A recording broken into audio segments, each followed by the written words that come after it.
There once was a time when silence was natural and chaos was entertainment.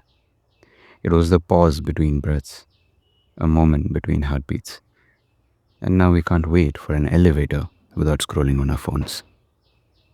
We have reduced music to a mere crutch, a filler in the background. We need noise for everything, an opinion for everything, knowing the most unimportant of things or you're uncool.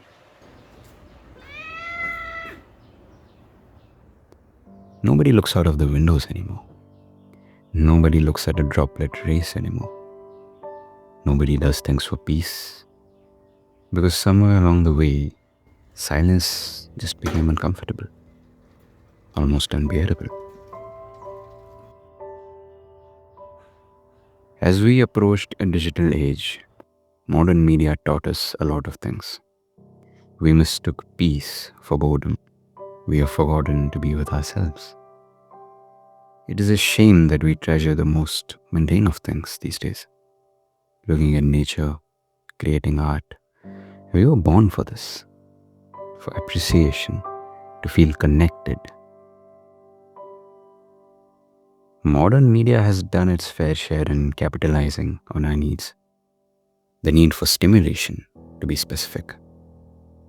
Chaos is rewarded, attention is rewarded with little hits of dopamine, and silence is deemed forbidden, boring, and productive in some sort. The idea that an individual must do something at all times, engage with something in something at all times, is taking us down a very deep rabbit hole. We sit in a room alone and our heads still buzz with noise. We have been reduced to only a consumer who literally consume anything thrown at them. A Pavlov's dog for dopamine. An experiment subject as the algorithms study us. Modern media forced our brains to adapt to this, and soon we forgot the bliss of stillness.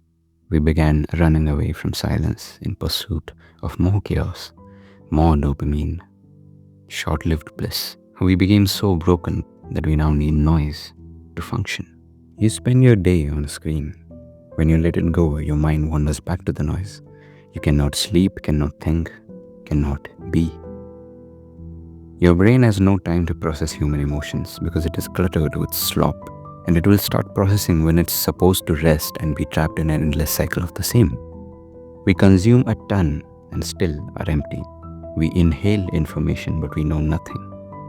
We consume without reflection. And it just breeds hollowness inside ourselves. We have been fed the unfortunate idea that consumption is required at all times, and if you don't use your phone, you're just weird, and you will surely stand out. I ride my metro back home very often, and it feels very out of place to not be on your phone, to look out of the window at the running trees, the moving clouds, and the empty sky. It shouldn't be this way.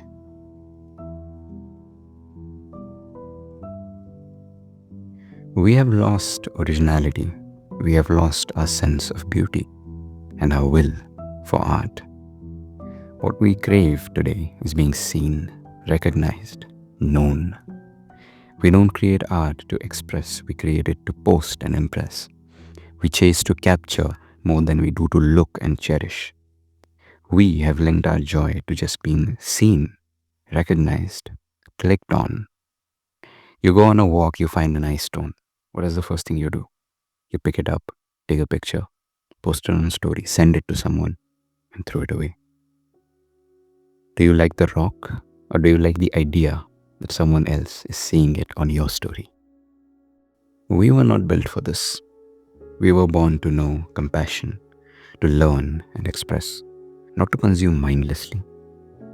Peace is not boredom. Silence is not empty. It's full of answers that you seek. The space where ideas and originality are born, where creativity breathes and self meets self. Meet yourself. Modern media isn't evil. It is relentless and created to dazzle and bamboozle us, numbing you, not caring if you're motivated or anxious. It just wants you to stay in a digital trance. Stand against that. and find yourself again. Music is not a filler. Noise is not needed. Scrolling has an end if you put it. Strangers can be smiled at. Windows can be looked out of. Children can be waved at. Learn to live with music of life instead of technological noise. It is time to reclaim the stillness we lost along the way. The sunlight that seeped through the leaves. The winds that flowed through them. We need to bring it back. Not for luxury, but for survival. Intelligent survival. It is time to disconnect, but not to escape the world, only to feel it better again. This is the death of silence and how to bring it back.